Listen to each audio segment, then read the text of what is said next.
저 청구인 주신문 뭐 그대로 쓰시든지 붙여서 쓰시든지 그건 알아서 하십시오. 네. 저희 준비한 주신문 묻기 전에 피청구인 주신문 사항에 대해서 몇 가지 좀 확인하고 시작하겠습니다. 증인 이번에 계엄 이후에 2차 탄핵 소추안 발의 이후에 사임하셨잖아요. 그렇습니다. 네. 이 사직서는 국무위원 중에 증인만 제출한 것입니까? 아니면 다른 국무위원도 일괄 제출한 겁니까? 그 계엄 선포 다음 날 총리님 주재로 저희 국무위원들 간담회가 있었습니다. 거기서 일괄 사표를 제출하냐 마냐 갑론을박이 있었고요. 네. 그 자리에서 결정된 것은 총리님께 모든 것을 위임하자 이렇게 됐었고 개별적으로 사표를 제출한 사람은 없는 것으로 알고 있고요. 네. 저 같은 경우는 탄핵 소추가 발의가 되었고 아까 말씀드린 주신문에서 있었던 것과 같은 상황이 있어서 제가 사표를 제출했던 것으로 알고 개별적으로 있고. 사직서를 네, 제출한 그렇습니다. 분은 증인만 그렇게 한 것으로 알고 있다는 제가 알기로는 그렇습니다. 네, 알겠습니다. 주신문에서 대통령이 계엄 선포 이전에도 국무회의에서 아까 뭐 모두 발언 말고 공개되지 않는 그 마치는 발언에서는 뭐 이런 얘기들을 하셨다 그러면서 그 중에 이재명 대표에 대한 수사가 진행 중인데 관련 사건 특검법을 통과시키니 거부할 수밖에 없다 이런 얘기도 하신 것으로 지금 대리인께서 물으실 때 그렇다고 대답을 하셨는데 이재명 대표 수사 관련해서 관련 사건 특검법이라는 게 뭔가요? 이재명 대표에 대한 수사를 못하게 하는 특검법안이 있었습니까? 뭐 그 자세한 내용은 모르겠는데요. 아까 말씀드린 바와 같이 그거 모르시면서 뭐 아니요. 맞다고 대답을 아니 하세요. 정확히 들어보십시오. 국무회의 후반 그다음에 다른 행사의 환담회 전후 그다음에 네. 오만찬에서 그런 취지의 말씀을 하셨고 그 대통령께서 어떤 취지로 말씀하셨는지 제가 잘 모르죠. 그게 지금 대리인께서 말씀하시는 부분에 대해서 지금 아시기로는 그런 특검법안이 있었습니까? 잘 모르겠습니다. 저는.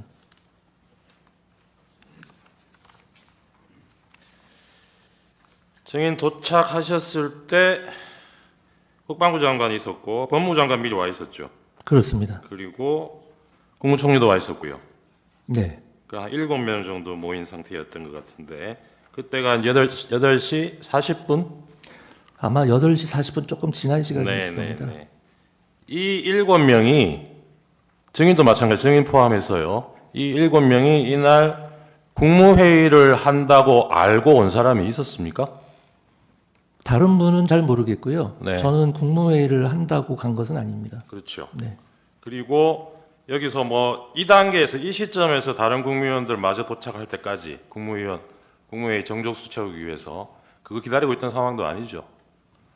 맨 처음에 대통령 집무실에 모였을 때는 그렇습니다. 그렇죠. 네. 그 나중에 국무총리가 한덕수 총리가 이거는 뭐 누군지는 모르겠지만 국무회의 거쳐야 되는 거 아니냐는 얘기가 나와서 그때 나머지 국무위원들 부르기 시작한 거고 그 이전 상황에서는 이거 국무회의 전제로 뭐 다른 국무위원들 기다리고 있거나 이런 상황은 아니었던 거죠.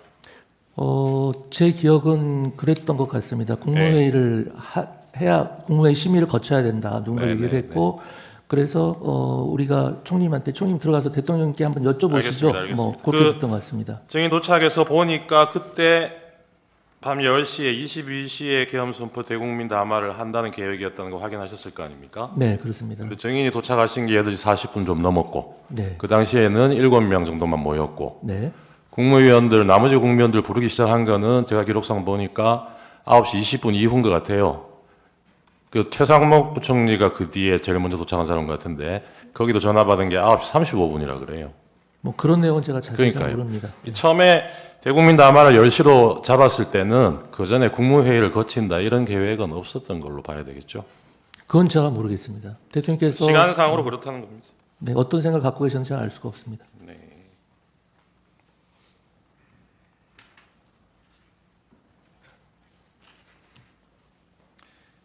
그 국무회의 거쳐야 되는 거 아니냐 이런 얘기하고 그때 이제 나머지 국무위원들 연락하기 시작해서 최초로 온 사람이 최상목 부총리였던 거는 기억나십니까? 국무위원들 도착 순서라든지 그런 것은 기억을 하지 못하고 있습니다. 그 당시 뭐 그걸 일일이 확인하거나 기억에 남아 있지 않는 아까 상황이었습니다. 뭐 단전 단수 관련해서 뭐 쪽지 보셨다는 거예요. 네, 그 쪽지 말고 계엄 선포 자체에 대해서 뭐 검토한 문건이라든가 이런 문서는 혹시 그날 그 자리에서 보신 적 있습니까? 그 검토한 문건이라기보다 제가 최초로 대통령 집무실에 도착했을 때 그 또 책상에 있는 걸 문건을 하나 봤는데 네. 그게 지금 와서 보면 그게 계엄 선포문 아닌가 네, 싶습니다. 네, 네. 이제 비상 계엄 이렇게 써여 있었고요. 그러면 그날 증인이 보신 문건이라는 게 이 계엄 선포문 지금 말씀하신 거하고 네. 아까 단전 단수 쓰여 있던 네, 그 네, 문건하고 그렇습니다. 또 뭐 있었습니까? 없었습니다. 그렇게만 있었어요. 네. 그 문건 자체는 여러 장이 있었는데요. 네, 제가 본 알겠습니다. 건 그렇습니다. 그 국무위원들이 뭐 만류하는 국무위원들이 많았지 않습니까? 네. 그죠? 증인도 그러셨다는 거고. 네. 그렇게 국무위원들이 반대를 하면 피청구인이 그때 계획을 변경할 생각이 있어 보이던가요? 아까 말씀드린 바와 같이 반대라는 표현은 적절치가 않고요.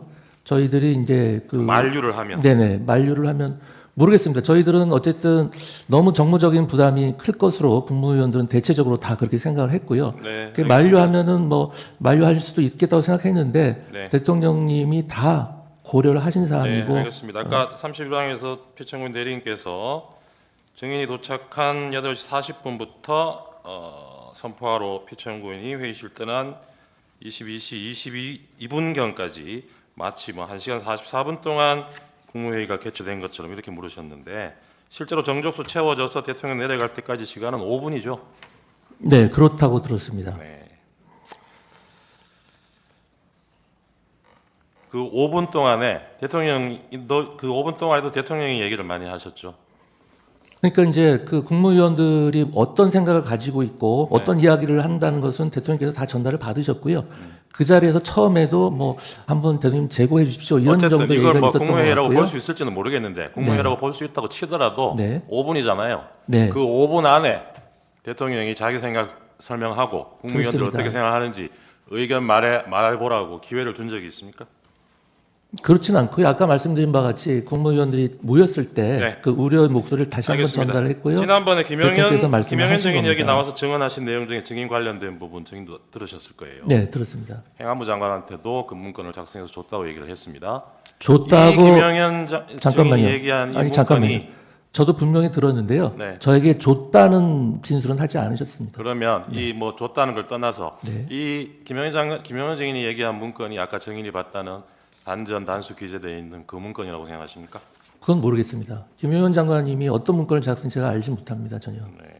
아까 국무회의가 무슨 대통령에 대한 자문기관인 것처럼 그렇게 말씀하시던데 증인 그동안 국무회의에서 의결해 보신 적 없어요?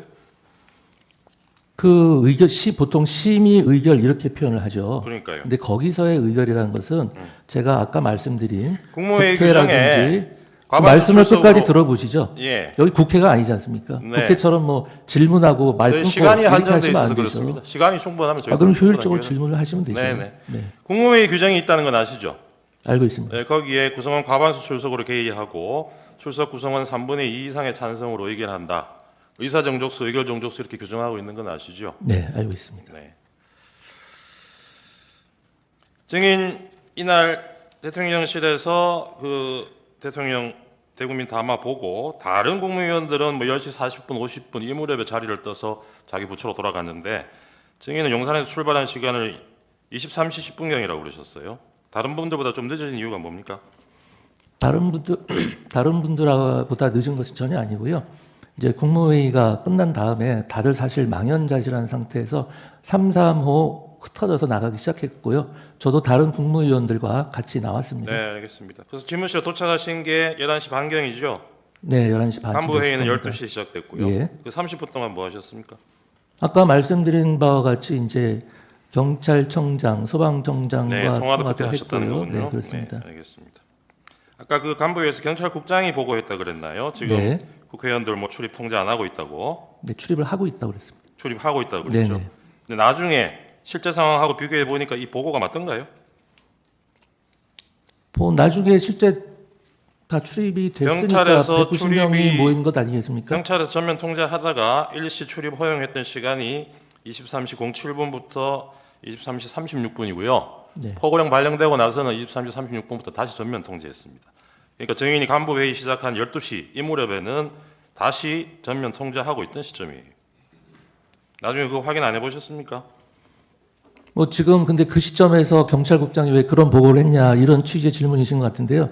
그것은 경찰국장에게 확인해 보시면 될 것 같습니다. 실제로 그렇게 저한테 보고를 했습니다. 모든 간부들이 모인 자리에서. 알겠습니다. 아까 그 단전 단수 적혀있던 쪽지는 구체적으로 어디에 있었습니까? 대통령 집무실입니까? 여기 집무실에- 적혀있습니까? 집무실, 네. 집무실이 어디에? 어디 위에 놓여 집무실 있어요? 대통령 탁자에 이렇게 대통령 탁자인가요? 아니면 이 원탁 위인가요? 원탁 말한 원탁 위에. 네. 그 단전 단수에 소방청장 문구도 있었습니까? 제일 머릿말이 그랬던 것 같습니다. 그래요? 네. 머릿말이라는 게 그럼 제목같이 예, 그렇습니다. 소방청장 이렇게 돼 있었습니까?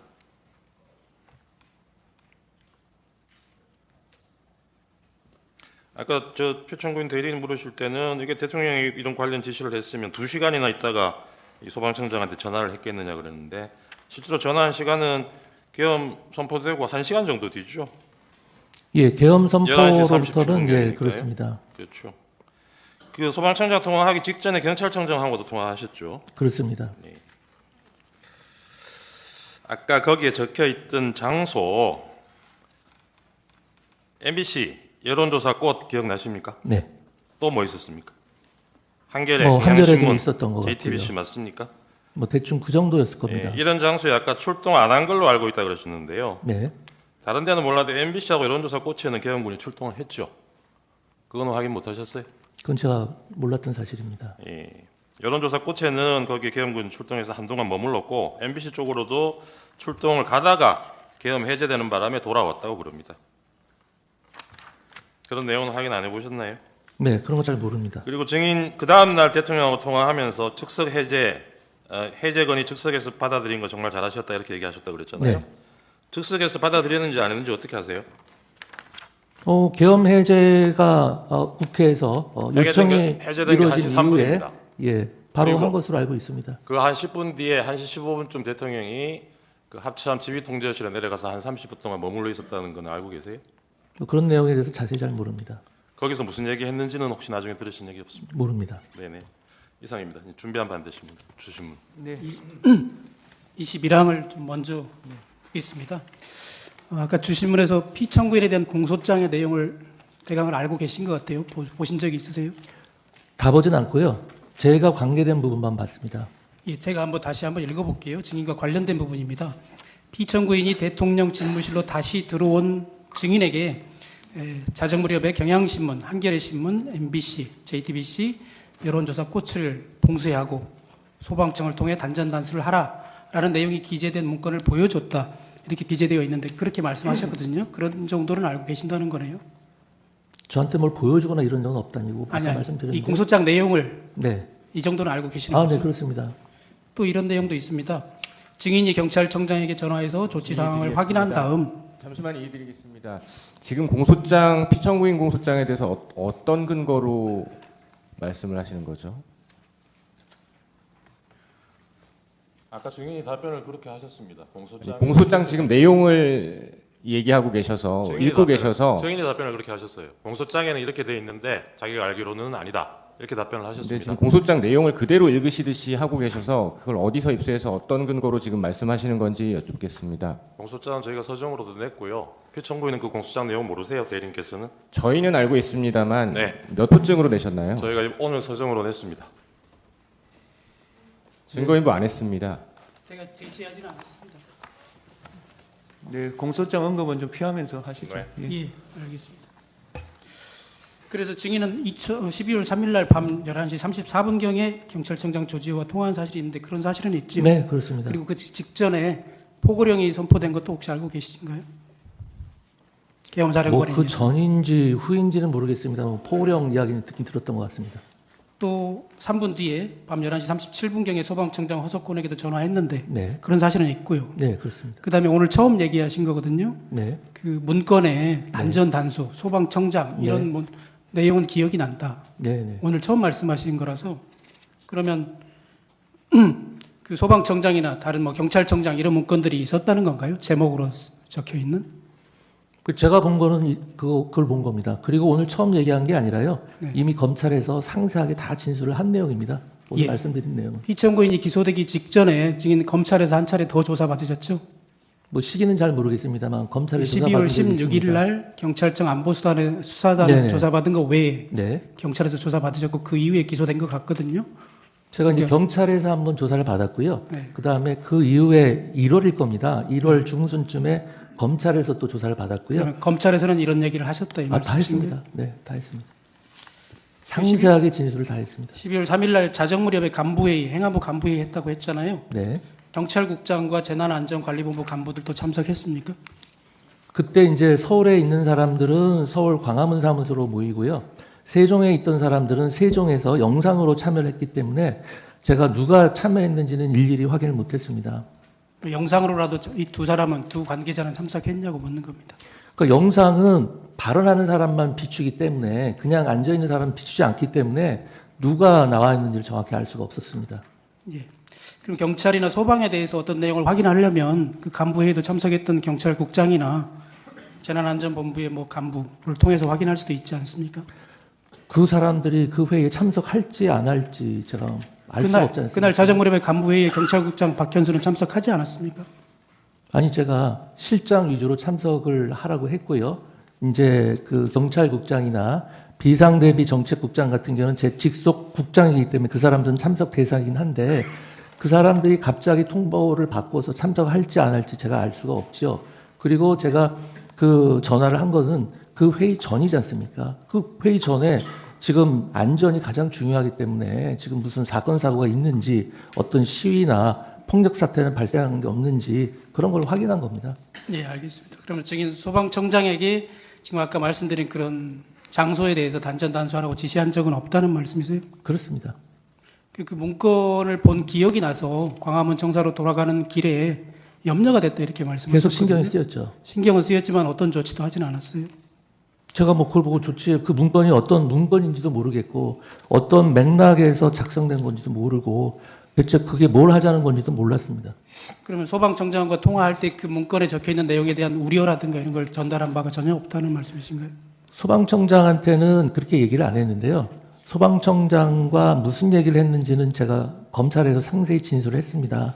다만 문제는 뭐냐면은 제가 국회에서나 이 자리에서 자세히 소방청장과의 대화 내용을 밝히기는 어려운데요. 왜 그러냐면은 현재 지금 이게 수사 중에 있고 이 소방청장과의 대화 내용 부분은 이 사건 탄핵 심판 사유하고 관련이 없다고 저는 판단하고 있습니다.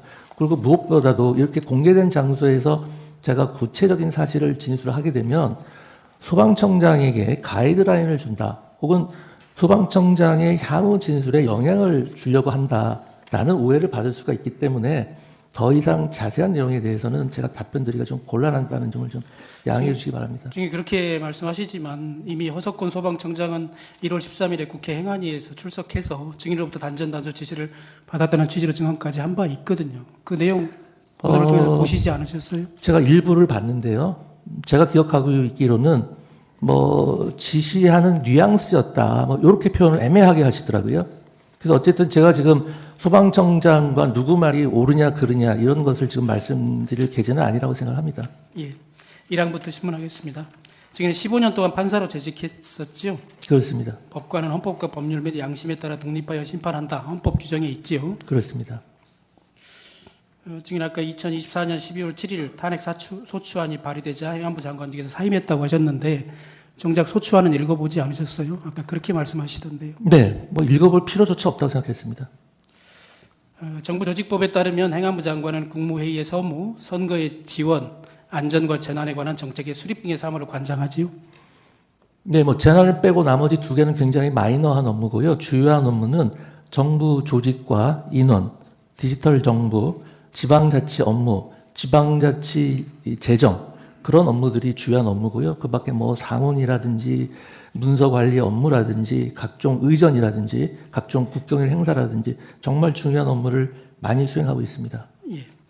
행안부 소속 외청으로 경찰청과 소방청이 있죠. 네, 행안부 안에도 경찰국과 재난안전관리본부가 설치되어 있죠. 그렇습니다. 국무회의 서무 업무 네, 또 행안부 업무인데 네. 행안부 의정관실의 의정 담당관이 국무회의 간사를 맡아서 사회를 보죠. 의사를 부탁성하고 하는 업무를 하지요. 그렇습니다. 그 업무도 당연히 장관인 증인의 책임이겠고요. 당연하죠. 행정안전부에서 이루어지는 모든 일에서는 장관이 법적, 도의적, 정치적 책임을 다 집니다. 비상계엄이 선포된 12월 3일 그달의 첫째 주이기 때문에 아침에 청사내의 귀빈 식당에서 국무위원 조찬 간담회가 있는 날이기도 했죠. 네, 맞습니다. 7시 반경에 열리나요? 예, 그때 증인 참석했습니까? 네, 참석했습니다. 농림축산식품부 장관 송미령 그날 같이 울산에 가신 분이죠. 네, 네. 증인과 국방부 장관 김영현을 조찬 간담회에서 보지 못했다고 하던데요. 참석한 거 맞습니까? 제가 그날 그 좌석의 정중앙에 기재부 장관 맞은편에 앉았었어요. 그래서 국무회의가 끝난 10시 반 이후에 국방부 장관 김영현이 증인에게 보자고 해서 증인의 집무실로 가서 만난 적이 있죠. 네, 맞습니다. 당시 김영현이 증인에게 대통령께서 오늘 밤 9시쯤 들어오라고 한다 이렇게 말했다고 했는데 맞습니까? 네, 근데 정확한 워딩은 오늘 9시쯤 들어오라고 하시던데 이런 정도의 워딩이었으니까 확정적인 건 아니었고요. 그것도 이제 자리에서 일어나시면서 그냥 참고하라는 취지로 툭 던지듯이 말씀을 하셨습니다. 대통령께서 들어오라고 하는 얘기를 애매하게 얘기했다 이런 취지세요?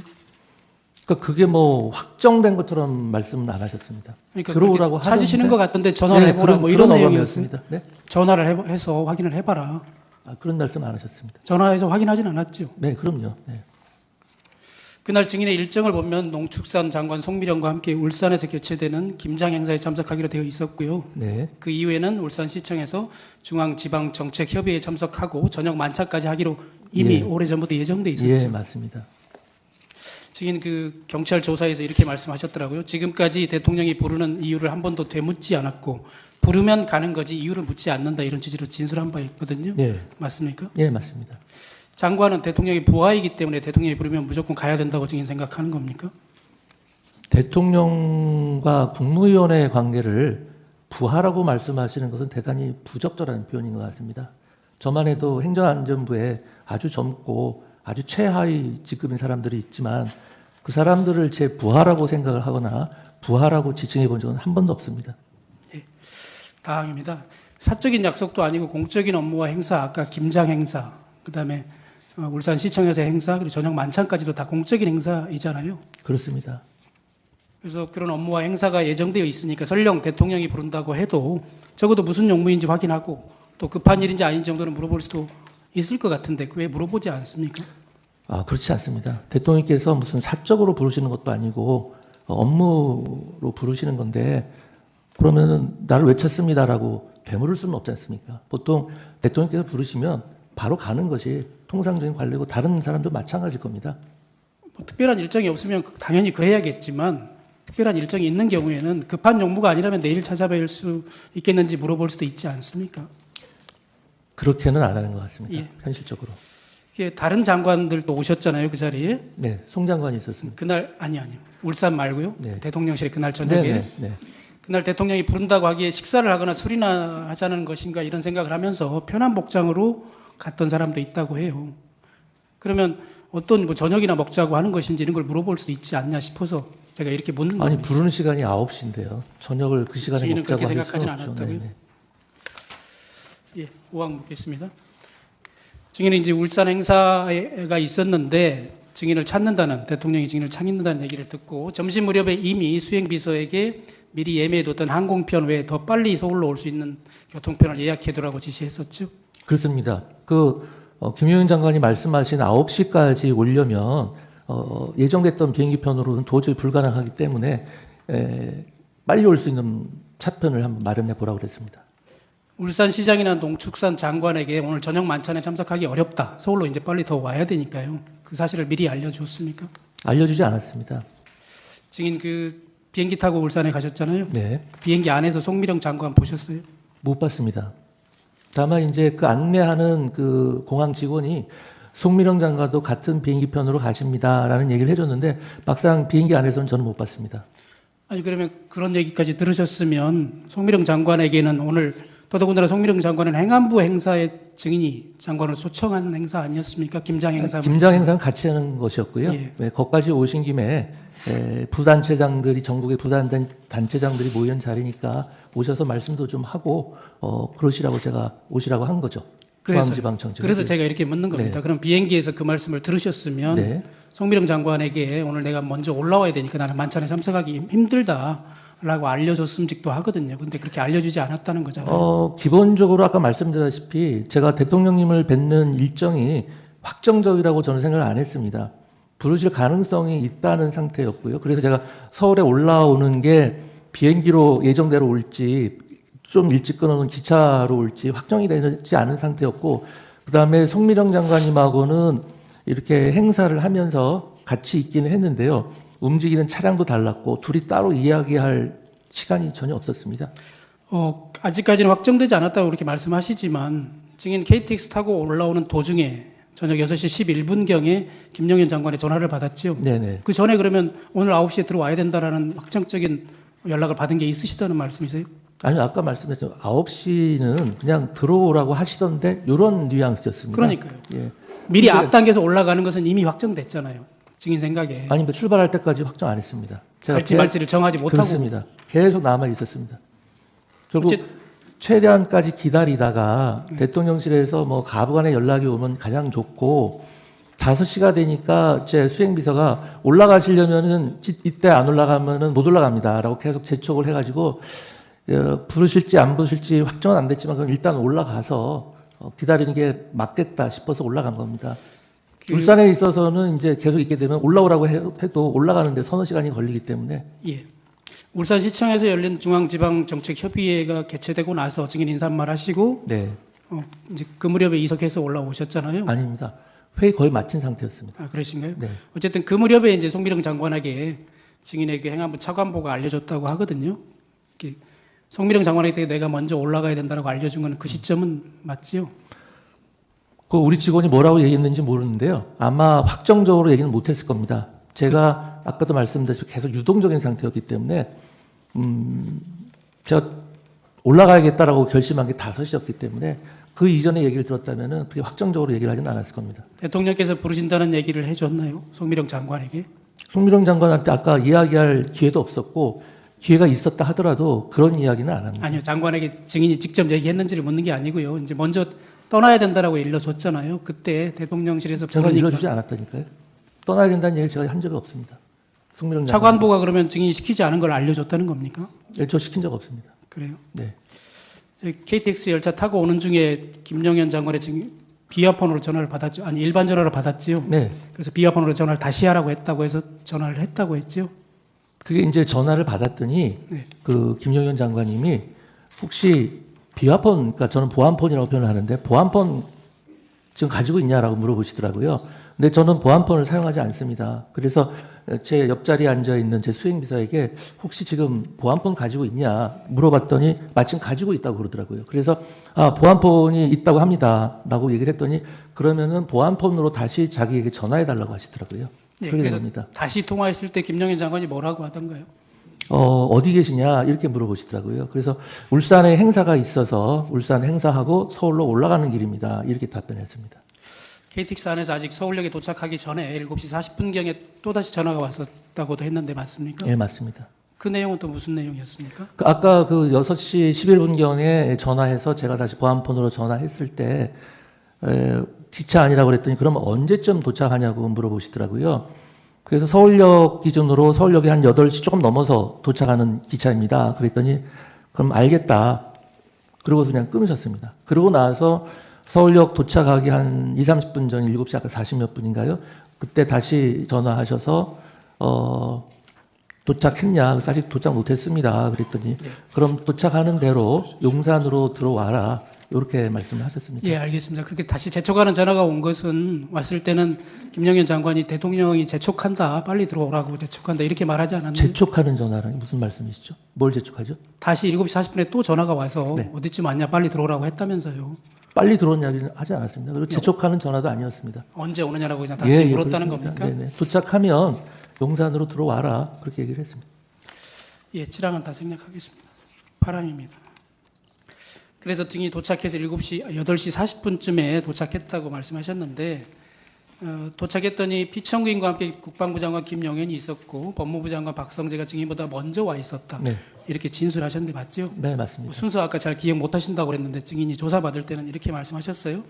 이어서 국무총리 한덕수와 통일부 장관 김영호가 접견실에 있다가 들어왔고 외교부 장관 조태열과 국정원장 조태영이 뒤이어서 들어왔다 이런 식으로 네, 제가 하셨는데 기억하는 순서가 그대로입니다. 맞는 것 같습니까? 네, 제가 기억은 그렇게 하고 있습니다. 그러면 그 당시에 집무실에 있었던 사람은 피청구인을 제외하고는 국방부 장관, 법무부 장관, 총리, 통일부 장관, 외교부 장관, 국정원장, 증인 7명 정도였겠네요. 네, 그리고 부속실 직원들도 왔다 갔다 하고 그랬던 것 같습니다. 나중에 확인된 사실이긴 한데요. 그 7명은 모두 피청구인이 직접 개별적으로 각각 전화해서 들어오라고 한 사람들로 밝혀졌거든요. 그 내용을 혹시 증인 그때 알고 있었어요? 전혀 몰랐습니다. 그때 피청구인이나 아니면 김영현 장관이 그렇게 개별적으로 연락해서 오라고 했다라는 언급을 하지는 않았습니까? 네, 그런 언급 전혀 그런 없었습니다. 언급은 없었습니까? 네. 방금 말씀드린 것처럼 그분들은 다 9시 이전에 도착한 사람들이거든요. 증인도 8시 40분쯤에 도착했고요. 네. 그리고 피청구인이 직접 전화해서 들어오라고 했던 사람들이고 그 7명인데 그중에 국정원장은 국무위원이 아니죠. 네. 그렇다면 6명 6명밖에 없는데 처음부터 그럼 피청구인은 아예 국무회의를 열 생각이 있었던 것은 아닌 것 같아요.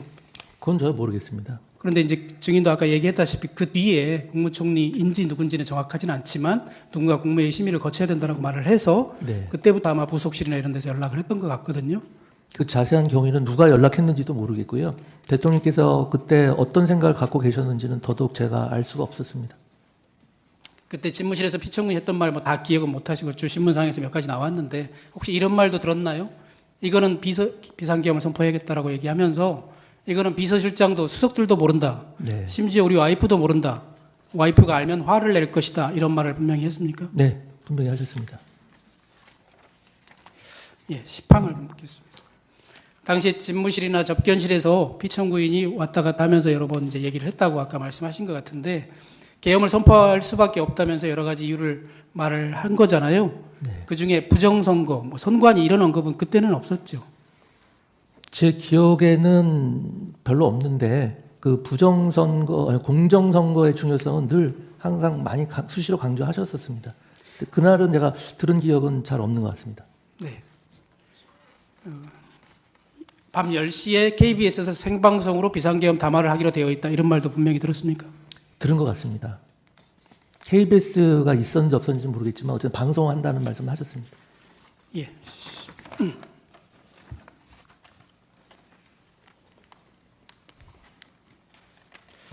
11항은 생략하고 12항 묻겠습니다. 대통령 집무실에는 원탁이 있죠. 네. 지금 말씀하시는 대접견실 거기는 원탁은 아니죠. 그 장소는? 사각형 길쭉한 사각형입니다. 대통령 테이블입니다. 집무실에서 원탁에 국무위원 11명이 다 모인 적은 없지요. 네, 그렇습니다. 접견실이라고 하는 그 장소에는 중기부 장관 오연지가 아마 마지막으로 도착한 것 같은데 그때서야 11명이 모인 것으로 보여집니다. 나중에 확인해 보면. 네. 근데 그때 그럼 증인은 그때 국무위원 의사정족수인 과반수가 참석했다는 사실을 증인은 인지했나요?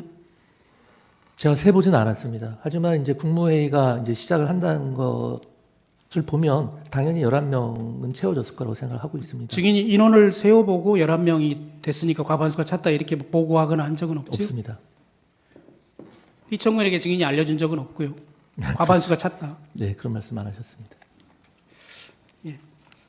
그리고 나서 피청구인이 다시 이제 11명이 찼을 때 그 접견실로 와서 네, 중앙에 앉으셨습니다. 중앙에 앉아서 얘기했나요? 네, 그게 한 5분, 불과 5분을 넘지는 그렇다고 않죠? 그러네요. 네, 네. 그렇게 하고 나갔잖아요. 네, 바로 나가죠. 지금 이제 비상계엄을 선포하러 가야겠다 이렇게 말하고 나간 것은 아니죠. 뭐 근데 그때 곧 비상계엄 국무회의 마치자마자 선포하신다고 말씀하셨고 나가시는 게 당연히 이제 선포하러 가시는구나라고 알 수 있는 상황이었습니다. 증인은 그 전에 오늘 밤 10시에 KBS에서 생방송으로 비상계엄을 선포할 거다는 얘기도 들었으니 네. 증인은 알았겠네요. 전 알고 있었죠. 나가실 때. 그렇다면 증인은 국무위원으로서 온몸으로라도 막았어야 되는 거 아닙니까? 그 말씀은 제가 생각하기에는 비상계엄이라는 것을 절대 하면 안 되는 것이고 이번 비상계엄은 내란이고 위헌 위법한 것이다라는 아주 잘못된 프레임에서 말씀하시는 것 같습니다. 제 생각에 당시 모인 국무위원들은 사전 지식이나 정보가 전혀 없었고요. 이번 비상계엄이 그 당시에 뭐 위헌 위법이다라는 생각 자체를 하지도 않았습니다.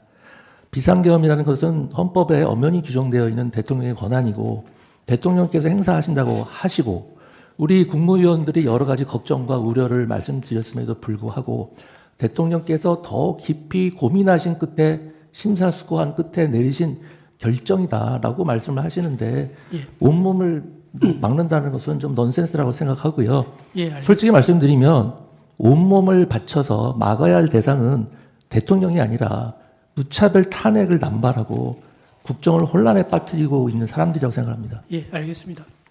담화를 발표한 이후에 다시 접견실로 피청군이 올라와서 각 부처별로 각 부처 장관들에게 개별적으로 어떤 지시를 했고 증인한테도 하지 않았나요? 저에게는 따로 말씀하신 게 없습니다. 다른 장관들에게는 어떻습니까? 제 기억에는 대통령께서 다시 방송 마치고 올라오셔서 다시 또 중앙에 앉으셨습니다. 중앙에 앉으셔가지고 이제 다 선포하고 왔다. 이제 장관들은 각자 자리에 돌아가서 맡은 임무들 다들 평소대로 열심히 하라. 너무 걱정들 하지 마라. 이런 말씀을 하시고 다시 집무실로 들어가신 걸로 기억을 하고요. 예. 누구한테 가서 무슨 말씀하시고 그런 제 기억에는 없습니다. 송미령 장관은 이렇게 얘기한 바 있거든요. 총리에게는 내가 가야 할 일정을 대신 가주라 이렇게 부탁을 했고요. 경제부총리에게는 경제를 잘 챙겨라고 얘기하고 외교부 장관에게는 미국과의 관계를 잘 챙겨달라고 얘기하고 또 보건복지부 장관에게는 의료에 대해서 얘기했고 중기부 장관에게는 소상공인 대책을 잘 챙겨라. 그리고 농축산 장관인 본인에게는 농산물 물가가 뛰지 않게 잘 관리해라 이렇게 일일이 개별적으로 지시했다고 합니다. 증인이 그런 내용을 들은 적 없어요? 뭐 송 장관님이 그 경황에 어떻게 그렇게 정확하게 기억하고 계신지는 모르겠습니다만 저의 경우 제 기억과는 좀 다르고요. 대통령께서 그 당시 저에게는 그런 말씀을 일처 없으셨습니다. 예. 14항을 생략하겠습니다. 15항도 생략하겠습니다. 16항입니다. 증인은 11시 10분경에 대통령실을 나와서 11시 반경에 광화문 정사 증인의 그 장관 집무실로 갔고 12시 자정 무렵에 행안부 간부회의를 했고요. 1시 15분경에 집에 도착했다 이렇게 진술했는데 맞습니까? 네, 맞습니다. 다른 국무위원들은 대부분 10시 40분에서 50분 사이에 대통령실에서 접견실에서 나간 것 같아요. 증인은 계엄 선포 후에도 한 3, 40분 정도 더 그 자리에 있었네요. 네, 그런데 아까 다른 대리인이 말씀하셨는데 저도 비슷한 시기에 나왔습니다. 네.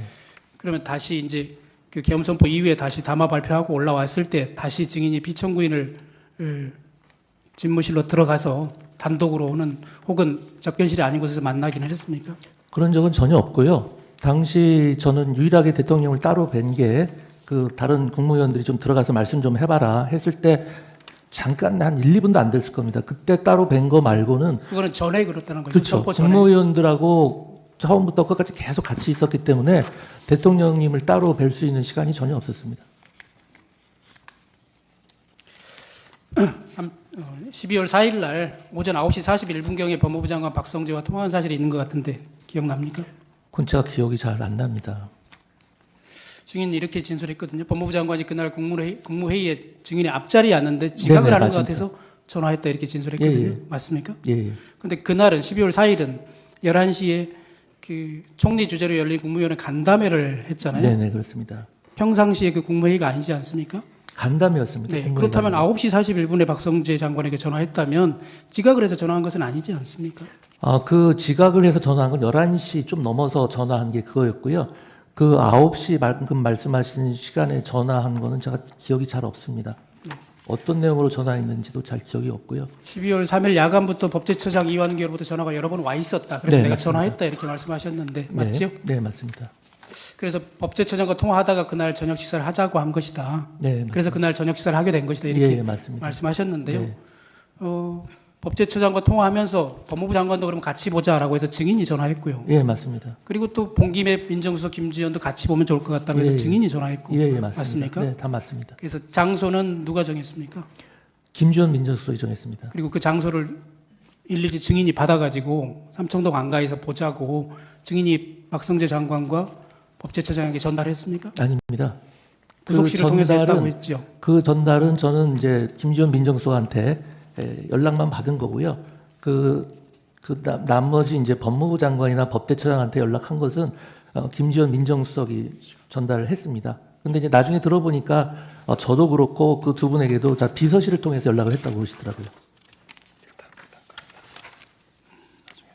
예, 일단 여기까지 하겠습니다.